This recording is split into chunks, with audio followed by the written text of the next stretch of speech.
भारत के इतिहास में ना एक वंश को एक ऐसा खिताब मिला है जो सिर्फ नाम नहीं बल्कि उनकी पहचान बन गया। एक ऐसी उपाधि जो उनके शौर्य, उनके बलिदान की पूरी कहानी कह देती है। आज हम बात करेंगे भाटी राजपूतों की, जिन्हें भारत की उत्तरी ढाल कहा जाता है। ये है वो खिताब, उत्तर भड़ किवाड़ भाटी।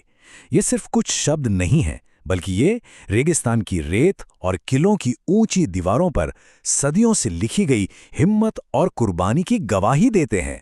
तो आखिर इस कहावत का मतलब क्या है? इसका सीधा सा मतलब है उत्तर का वो दरवाज़ा जो हमलावरों के लिए हमेशा बंद रहा।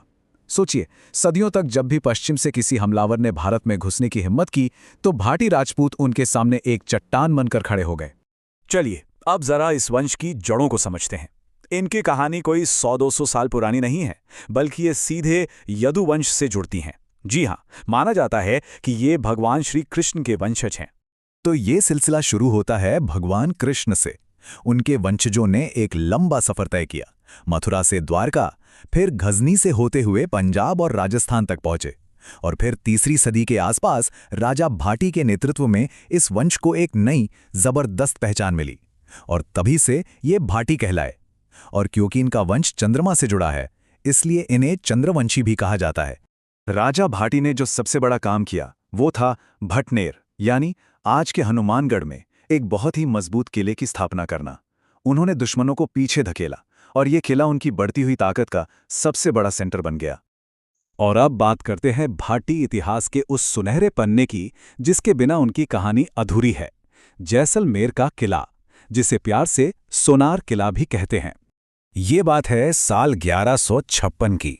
रावल जैसल ने त्रिकुटा पहाड़ी पर इस शानदार किले की नींव रखी। और इसकी खास बात क्या है पता है?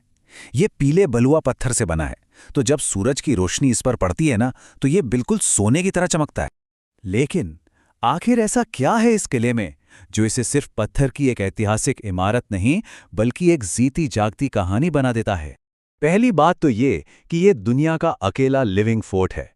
मतलब आज भी हजारों लोग उन दीवारों के अंदर अपने घरों में रहते हैं। पर इससे भी कहीं बढ़कर ये किला भाटी वीरों के जबरदस्त साहस का प्रतीक है। यहां कई बार साका और जौहर हुए।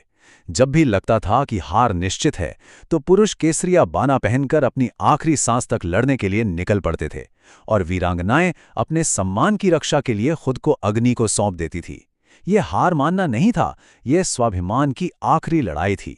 तो चलिए अब उस सवाल पर आते हैं कि आखिर कैसे इस वंश ने अपनी लड़ाइयों और उसूलों से भारत की अभेद्य ढाल होने का ये खिताब कमाया।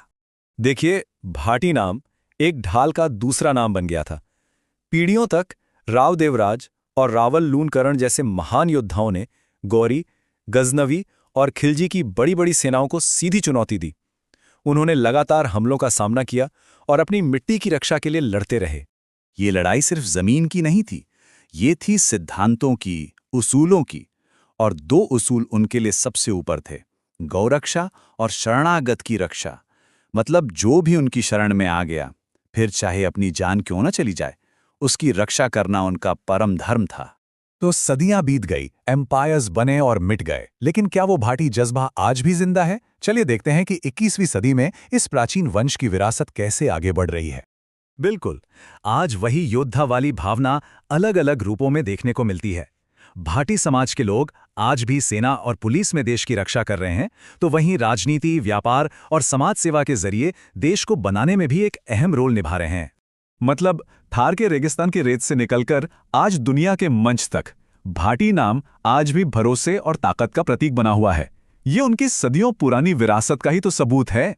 तो आखिर में एक सवाल के साथ आपको छोड़ जाते हैं। जब किसी कौम की पहचान ही अपने देश की रक्षा करने से बनी हो, तो आज के इस बदलते दौर में उस विरासत के क्या मायने हैं?